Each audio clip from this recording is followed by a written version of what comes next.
വെള്ളരിക്ക വെച്ച് വളരെ സിമ്പിളായ ഒരു ഒഴിച്ചുകറിയാണ് ഉണ്ടാക്കുന്നത്. ഇതിന് ഞാൻ എടുത്തിരിക്കുന്നത് പകുതി വെള്ളരിക്കുണ്ട്. ഇത് കണി വെച്ചിരുന്ന വെള്ളരിക്കാണ്. പിന്നെ ഇതിലേക്ക് ചേർക്കുന്നതിനായിട്ട് ഒരു ടൊമാറ്റോ, 2 പച്ചമുളക് എടുത്താൽ മതി, ഒരു തണ്ട് കറിവേപ്പില എടുത്തിട്ടുണ്ട്. ഇതിലേക്ക് നാളികേര പാലാണ് പിഴിഞ്ഞെടുക്കേണ്ടത്. അപ്പോൾ ഒരു കപ്പ് നിറച്ച് എടുത്തിട്ടുണ്ട് കേട്ടോ. ഞാൻ ഒരു 3 പിടി നാളികേരമാണ് എടുത്തിരിക്കുന്നത്. പിന്നെ ഇതിൻ്റെ അകത്തേക്ക് കുറച്ച് മുളക് പൊടി, മഞ്ഞൾപ്പൊടി, ഉപ്പ്, ഇത്ര ഐറ്റംസേ വേണ്ടുള്ളൂ കേട്ടോ. അപ്പോൾ ആദ്യം നമുക്ക് ഇതിൻ്റെ തോല് കളഞ്ഞിട്ട് ചെറിയ പീസസ് ആയിട്ട് കട്ട് ചെയ്തെടുക്കാം.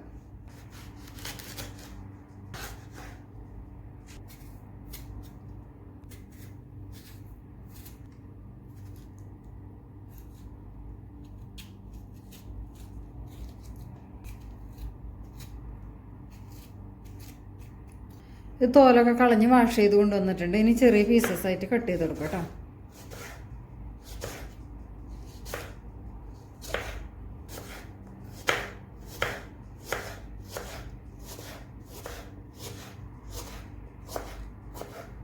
എടുത്ത് വെച്ചിരിക്കുന്ന മുളകൊന്ന് കട്ട് ചെയ്ത് കൊടുക്കാം. അതുപോലെ തന്നെ ടൊമാറ്റോയും കട്ട് ചെയ്ത് കൊടുക്കാം. ഒരുപാട് ചെറുതാക്കണ്ട കേട്ടോ.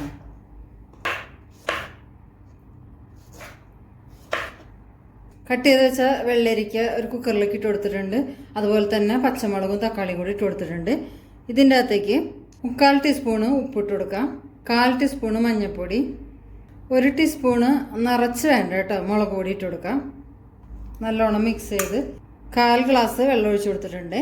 എടുത്ത് വെച്ചിരിക്കണ കറിവേപ്പിലേന്ന് പകുതി ഇതിൻ്റെ അകത്തേക്ക് ഇട്ട് കൊടുക്കാം കേട്ടോ. ഇനി കുക്കർ ഒരു 4 വിസിലടിച്ചെടുത്താൽ മതി. അപ്പോൾ ഇങ്ങനെ എടുത്ത് വെച്ചിരിക്കുന്ന നാളികേരം അധികം വെള്ളം ഒഴിക്കാതെ നല്ലോണം അരച്ചിട്ട് നാളികേരപ്പാൽ പിഴിഞ്ഞെടുക്കണേ. കുക്കറിൻ്റെ എയറൊക്കെ പോയിട്ടുണ്ട്. അപ്പോൾ നമുക്ക് തുറന്ന് നോക്കാം. വെള്ളരിക്കൊക്കെ നല്ലോണം വെന്ത് കിട്ടിയിട്ടുണ്ട്. നമുക്ക് ഇതിൻ്റെ അകത്തേക്ക് എടുത്ത് വെച്ചിരിക്കുന്ന നാളികേരപ്പാൽ ഒഴിച്ചു കൊടുക്കുക. ഉപ്പൊക്കെ പാകത്തിനുണ്ടോയെന്ന് ഇപ്പോൾ നോക്കി.